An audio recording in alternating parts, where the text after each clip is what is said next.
So hello everybody, welcome back to विनी की दुनिया. Hope all of you are doing great. तो आज बहुत दिनों के बाद मैं वीडियो बना रही हूँ. काफ़ी दिनों से मैंने वीडियो नहीं बनाया, नॉट इवन दिन. मुझे ऑलमोस्ट 1.5 मंथ हो गया है मैंने कोई वीडियो नहीं बनाया. और आज भी बहुत मतलब ऐसे अपने आप को पुश करके एकदम अर्ली मॉर्निंग में ये वीडियो बना रही हूँ. क्योंकि मुझे लगा कि जब मन में जो कोई चीज़ है उसको देन एंड देयर ही कर दीजिए तो फिर डीले नहीं होता. बिकॉज मुझे वीडियो बनाना है, ये मैं बहुत दिनों से सोचती हूँ कि आज बना लूँगी, फिर कुछ काम आ जाता है और अभी उतना ज़्यादा मन नहीं कर रहा है मेरा वीडियोस बनाने का. तो वो हमेशा सबसे कोने में रह जाती है चीज़ और शाम होते होते तक ख़त्म हो जाती है. इसीलिए आज जैसे ही मन में आया, विदाउट थिंकिंग एनीथिंग, मैंने कैमरा उठाया और वीडियो बना लिया. तो सबसे पहले तो आप लोगों को इन्फॉर्मेशन देनी थी कि क्यों इतने दिन से वीडियोस नहीं बन रहे थे. और एक बहुत ही हम लोगों के साथ पिछले दिनों एक बहुत ही ख़राब चीज़ हुई. और मैं इतना करेज नहीं कर पा रही थी कि उस चीज़ को कैसे सबको बताऊं. बिकॉज़ बहुत अपनी बातें मुझे लगता है कि ये एक पब्लिक प्लेटफॉर्म है जहाँ पे लोग मुझे जानते हैं. जो लोग मेरे से रिलेट करते हैं वो मेरे साथ मेरी फैमिली पे हैं. तो एक्चुअली ओके सही, लास्ट मंथ 2 नवंबर को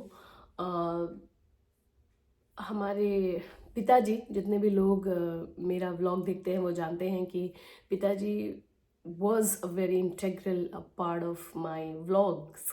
And why I'm saying was because 2 November मेरे फादर इन लॉ, मेरे पिताजी, उनका देहांत हो गया. और ये वर्ड भी यूज़ करना बहुत अजीब लगता है कि नाउ ही इज़ नो मोर. और हम लोग काफ़ी लंबा समय हमने साथ में गुजारा है, साथ रहते हुए गुजारा है. तो हमें एक दूसरे को जानने का बड़ा बहुत ही अच्छा मौका मिला. एंड एवरीबडी विल से कि एक्चुअली मेरे पास इस समय कुछ भी ऐसा नहीं है, या this is something which is coming straight from my heart. I haven't done any scripting. मेरे दिमाग में कोई भी ऐसी चीज़ नहीं थी, बस मुझे ये चीज़ इन्फॉर्म करनी थी. क्योंकि इस एक चीज़ की वजह से मैं आगे नहीं बढ़ पा रही हूँ. मतलब ये हो रहा है कि मतलब ये एक ऐसी चीज़ हो गई है जिसकी वजह से बड़ा ही वैक्यूम सा क्रिएट हुआ है हमारी लाइफ में. क्योंकि हम लोग बहुत साथ रहते थे. और सिर्फ मैं नहीं, मेरे हस्बैंड मतलब सौरभ के तो फादर ही थे, तो he was very much attach. I myself was very much attach to people, not as a daughter in law और बहू, but as a human being. Because हमारी एक उससे अलग भी हमारा एक रिलेशन था मेरा और पिताजी का. So we use to have lot of long chats. हमारी बड़ी सारी बातें होती थी, डिबेट्स होती थी. और मैं जब, मेरे बहुत कम फ्रेंड्स हैं, जैसे जो भी लोग मुझे जानते हैं, मैं बहुत ज़्यादा दोस्त नहीं हैं. सो जब मैं यूएस आई, और तो मैं अमूमन सिर्फ 2 ही लोगों से बात करती हूँ. एक मेरी मदर है और एक मेरे पिताजी थे.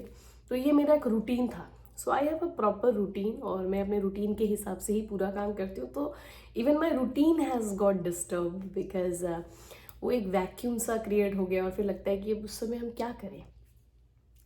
तो मेरी लाइफ में भी बहुत इम्पैक्ट आया है. मेरी डॉटर्स जो बहुत ही, मुझे लगता है कि किमू तो उनके सामने ही पैदा हुई और he was very fond of Kimu. वो बहुत उसको मानते थे, मानते हैं, मानते रहेंगे. ऑब्वियसली वो चले गए, इसका मतलब ये नहीं कि ही इज़ वेनिश्ड. ऑब्वियसली एक आशीर्वाद स्वरूप वो हमेशा हमारे साथ ही रहेंगे. एंड पिताजी was a lucky charm for us हमेशा से.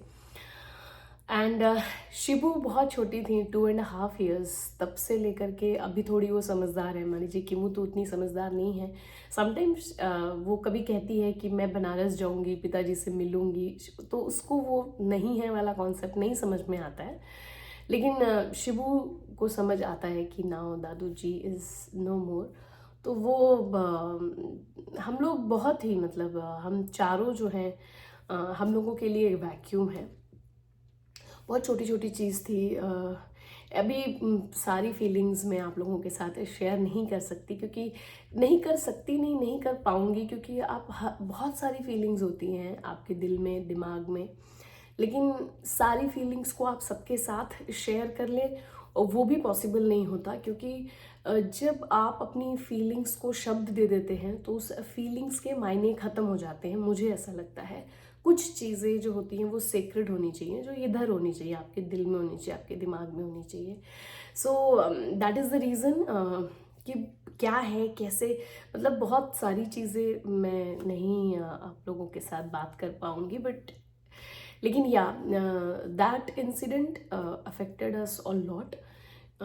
तो जब जैसे ही हमें पता चला, इनिशियली जब फ़ोन आया तो he was like not well, और मेरी सिस्टर इन लॉ के यहाँ वो गए हुए थे अपने यूएस वीज़ा इंटरव्यू के लिए। तो ऑल ऑफ अ सडन हमें अर्ली मॉर्निंग कॉल आया समवेयर 4 और 5 कि ही इज़ नॉट वेल, और he is having problem in taking breath, right, उनको सांस लेने में प्रॉब्लम हो रही थी। तो they both didi and jija ji they rush to the hospital and they called me in between. So हम भी यहाँ मेंटली प्रिपेयर थे that we have to leave, you know, क्योंकि अगर वो वेल नहीं है तो obviously we have to be there. But I think after 1 and 2 hours we got the news that he's no more, and then we rushed. So उसी समय हम and suddenly एक रात पहले, मतलब ऐसा हो रहा है कि आप रात में बात करके सो रहे हैं और सुबह he is no more. So it life is so unpredictable that he was so happy. और हमारी और पिताजी लोगों की ऐसी बात होती थी, हम लोग हंसी मस्ती बहुत करते थे, पिताजी हम लोग भी खिंचाई भी करते रहते थे। तो हम लोग वी वर टॉकिंग, मतलब he was talking so nicely कि ऐसा भी नहीं था कि उनको खांसी आ रही है या फिर वो बीमार हैं करके, and he was so excited also. He was telling कि मेरा वीज़ा इंटरव्यू हो गया है, now after 5 days I get my visa, आप लोग मेरी टिकट्स बुक कराइए। एंड हम पूरा प्लान थे कि दिसंबर में पिताजी यहाँ आएंगे। बहुत सारी चीज़ें भी उस दौरान मैंने आपसे शेयर भी नहीं की, that we change this house. अब पहले हम ग्राउंड फ्लोर पे रहते थे, हम सेकंड फ्लोर पे आए, जस्ट बिकॉज कि इस घर में धूप बहुत अच्छी आती है। एंड जब पिताजी यहाँ आएंगे तो ठंडियों के दिनों में धूप, क्योंकि यूएस के घरों में ठंड नहीं लगती है, बाहर चाहे जितना भी टेम्परेचर ड्रॉप हो, अंदर आपको ठंड नहीं लगती है। आप जैसे देख सकते हैं कि मैं टी शर्ट में बैठी हूँ एंड इतनी अच्छी धूप आ रही है, आप बाहर नहीं निकल सकते इस धूप में, लेकिन अंदर अच्छी खासी मतलब गर्माहट हो जाती है। तो वी थॉट कि हम ये घर चेंज करेंगे तो जब पिताजी आएंगे सो उन्हें अच्छा लगेगा। We got everything, we were getting prepared कि पिताजी आने वाले हैं। And all of a sudden रात में हमारी बात होती है। मेरी सिस्टर इन लॉ जो यूएस में रहती हैं, उनकी मतलब आप ये मान के चलिए कि उन्होंने अपनी रात के 1-2 बजे, इसका मतलब है कि इंडिया में समवेयर 10:30-11 बजे का सुबह, मतलब वो जो दिन का जो समय होता है, वो बात करके सो रही हैं। एंड वो 5-6 बजे जब उनको उठ रही हैं तो उन्हें फ़ोन आ रहा है कि पिताजी नहीं है। And she was like what, पागल, मतलब वो दीदी से जब बात, मतलब ऑल ऑफ अ सडन ना ऐसे वैनिश हो गया कोई आदमी, ऐसी सी फीलिंग आई। और फिर उस मोमेंट के बाद हम लोग भाई फिर वी रश टू इंडिया। फिर हम इंडिया गए और वो जो भी रिचुअल्स होते हैं, जो बेटे बहू को करना होता है, जो फैमिली को करना होता है, फिर वो सारी चीज़ें हुई। तो तो हम we stayed there for 21 days, हम रहे वहाँ पे। मैं वापस आए हुए मुझे हो चुका है 1 महीना के लगभग होने वाला होगा मुझे वहाँ से वापस आए हुए। बट मन नहीं कर रहा था, क्योंकि जब मैंने ये यूट्यूब स्टार्ट किया था तो पिताजी थे, and he used to motivate me a lot, he used to watch my videos. Sometimes जो मेरा ज्ञान का पिटारा है, 2 मैंने उसमें बड़े कम वीडियोज़ बनाए, बट स्टिल तो मुझे पढ़ने का बहुत शौक है। तो मैं अपनी कुछ कुछ टॉपिक्स पढ़ती थी और मैं उनसे डिस्कस करती थी उसके बारे में कि आज पिताजी ये पढ़ा, ये यूँ होता है। सो वो नॉर्मली मुझे कहते थे कि तुम वीडियोस बनाती हो तो ऐसे इंफॉर्मेटिव वीडियोस भी बनाओ। और तो वो जब मैं बनाती थी तो मैं उनसे रिव्यू लेती थी कि देखिए मैंने ये बनाया है। जैसे अर्थ का जो स्ट्रक्चर, मेरे पिताजी बहुत पढ़े लिखे और बहुत ही आध्यात्म से जुड़े हुए इंसान थे, and he had lot of knowledge, is really knowledge, and I am always like very impressed with him. एक मुझे बहुत रिसेंटली एक compliment, I take it as a compliment, मेरे मामा जी हैं, उन्होंने मुझे कहा या मेरी मम्मी से कहा होगा कि जो Pinky, my nickname is Pinky, कि पिंकी अब अपने ससुर की तरह बात करने लग गई है।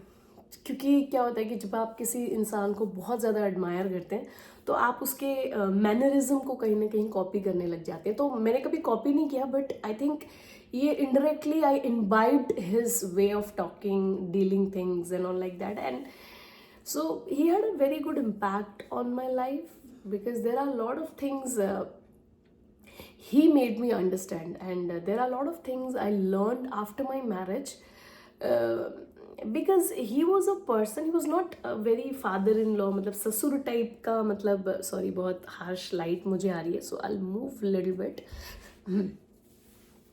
तो अभी क्या है ना, बहुत सारे इमोशंस ऐसे मेरे दिमाग में हैं, तो जो भी मुझे याद आ रहा है बोलती जा रही हूँ। बट ये एक बहुत ज़्यादा बड़ा वीडियो ना बन जाए, इसके लिए बस यही एक इन्फॉर्मेशन देनी थी कि नाउ पिताजी is no more in our life, and हम भी अभी धीरे धीरे आगे बढ़ ही रहे हैं। तो बड़ा लोनली सा भी फील होता है, क्योंकि जब बड़े लोगों का आपके ऊपर हाथ होता है तो हमेशा हमें लगा कि पिताजी ही मेन डीलिंग करते थे और हम लोग हमेशा उनके बैक में ही रहते थे। So this is for the first time that we are on the forefront, and without him we have to take many steps in our life, many decisions, और सर इसी की वजह से I am not feeling like making any videos and all. So but धीरे धीरे मैं कोशिश कर रही हूँ कि वापस से हम लोग है नॉर्मल हैं अपनी लाइफ में, बट मतलब कुछ एक्स्ट्रा नहीं कर रहे हैं, मतलब simple taking a step at a time, it's like that. And so this is why I made today's video, to inform you guys that that is the reason I'm not making any videos from past 1.5 months, because I don't feel like making it. So लेकिन अब धीरे धीरे कोशिश करूँगी कि मेरे normal vlogs आना शुरू हों। तो बस आज के व्लॉग को यहीं ख़त्म करती हूँ इस इन्फॉर्मेशन के साथ। होप करती हूँ कि आप लोगों को अपने आंसर्स मिल गए होंगे। So thank you. पिताजी प्रणाम। This is the line I used to say every time we chat, and it has always been there in my heart forever. I lost my biggest support through your death. पहले पापा और अब आप. Both of you be happy wherever you are. And as you say, स्वस्थ रहिए, मस्त रहिए, व्यस्त रहिए. पिताजी, rest in peace. प्रणाम.